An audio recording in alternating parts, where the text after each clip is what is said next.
Hi අද අපි කතා කරන්න යන්නේ ශ්‍රී ලංකා පරිපාලන සේවය. එහෙමත් නැත්නම් SLAS ශ්‍රී ලංකා ඇඩ්මිනිස්ට්‍රේටිව් සර්විස් එක්සෑම් එක ගැන. SLAS කියන්නේ රජයේ ඉහළම පරිපාලන සේවය. ඔයා කවදා හරි අහලා ඇති ප්‍රාදේශීය ලේකම්, සහකාර ප්‍රාදේශීය ලේකම්, අමාත්‍යාංශ ලේකම්වරු, දිසාපතිවරු අන්න ඒ ඉහළ තනතුරු වලට බඳවගන්නේ මෙන්න මේ සේවයෙන්. මේ සේවයේ තුන්වෙනි ශ්‍රේණියට බඳවාගන්නේ ප්‍රධාන වශයෙන් ක්‍රම දෙකකට. පළවෙනි එක තමයි විවෘත තරඟ විභාගය (Open Competitive Exam).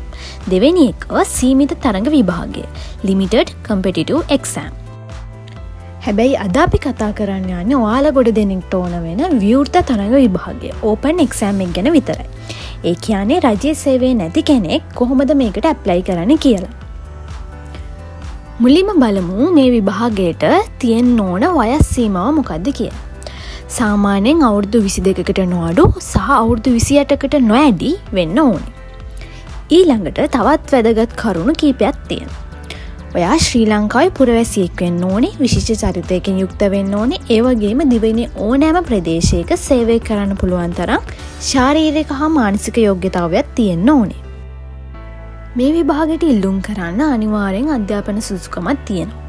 ඒ තමයි විශ්වවිද්‍යාල ප්‍රතිපාදන කොමිෂන් සභාව විසින් පිළිගත් විශ්වවිද්‍යාලයකින් හෝ ආයතනයකින් ලබාගත් ඕනෑම විෂය පතයකට අයත් මූලික උපාධිය. ඒක සාමාන්‍ය හෝ විශේෂ උපාධියක් වෙන්න පුළුවන්. ඒ වගේම ක්ලාස් එකක් තියෙන්න ඕනි නෑ. තවත් දෙයක්, මේ විභාගයට පෙනී සිටින්න පුළුවන් උපරිම වාර 2. ඒ කියන්නේ දෙපාරයි. අපි දැන් බලමු විභාගේ කොහොමද තියෙන්නේ කියලා. මේ විභාගෙට ප්‍රධාන වශයෙන් කොටස් දෙකක් තියෙනවා. රිටන් එක්සෑම් එකක්, ලිඛිත විභාගයක් සහ සම්මුඛ පරීක්ෂණය. ලිඛිත විභාගයේ ප්‍රශ්න පත්‍ර 5ක් තියෙනවා. හැම ප්‍රශ්න පත්‍රයකටම අඩුම ලකුණු 50ක්වත් ගන්න ඕනේ. දැන් බලමු මේ ප්‍රශ්න පත්‍ර 5 මොනවාද කියලා. පළවෙනි පත්‍රයේ සාමාන්‍ය බුද්ධිය, 2 ශ්‍රී ලංකාවේ සමාජ ආර්ථික දේශපාලන පසුබිම සහ ප්‍රවණතා, 3 ගෝලීය ප්‍රවණතා, 4 කළමනාකරණමය අභියෝගතාවය, 5 නිර්මාණාත්මක, විශ්ලේෂණාත්මක සහ සංනිවේදන කුසලතා. හැම පේපර් එකකටම උපරිම ලකුණු 100ක් තියෙනවා. ලිඛිත විභාගයෙන් සමත් වෙන අයට ඊළඟට මුහුණ දෙන්න වෙන්නේ සම්මුඛ පරීක්ෂණයට. මෙතනදීත් කොටස් දෙකක් තියෙනවා. පළවෙනි එක සාමාන්‍ය සම්මුඛ පරීක්ෂණය. මෙතනදී ලකුණු දෙන්නේ නැහැ. මේකෙදි බලන්නේ ඔයාගේ උපාධි සහතික, උපැන්න සහතික, ඒ වගේම මූලික ලියකියවිලි ටික විතරයි. දෙවෙනි එක ව්‍යුහගත සම්මුඛ පරීක්ෂණය. මේකට ලකුණු 25ක් දෙනවා. ඒ ලකුණු 25 බෙදෙන්නේ මෙන්න මේ විදිහට.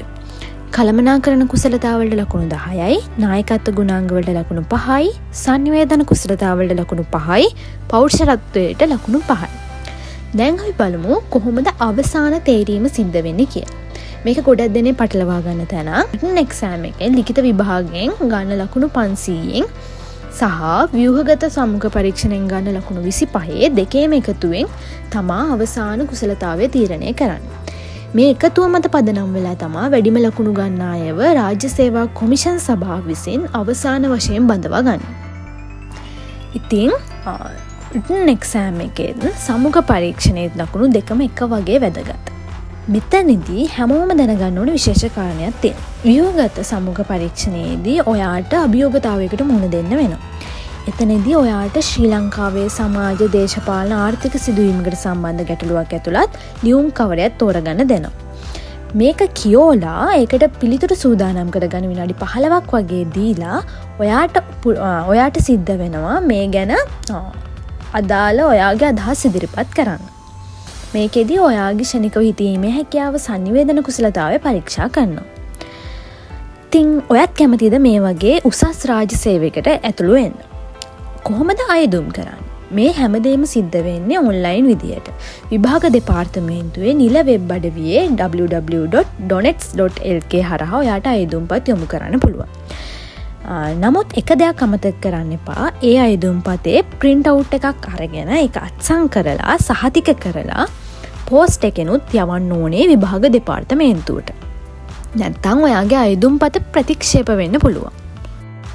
ඉතින් අද වීඩියෝ එකෙන් SLAS විභාගයේ අවසාන තේරීම් ක්‍රියාවලිය සහ අයදුම් කරන විදිහ ගැන ඔයාලට පැහැදිලි අවබෝධයක් ලැබෙන්නේ නැති කියලා මං හිතනවා.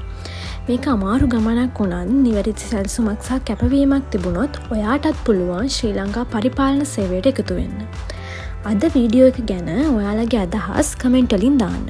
ඔයාලට වෙන මොනහරි විභාග ගැන හරි දැනගන්න දෙයක් තියෙනවා නම් ඒකත් කියන්න. තවත් වීඩියෝ එකකින් හමු වෙමු. බයි.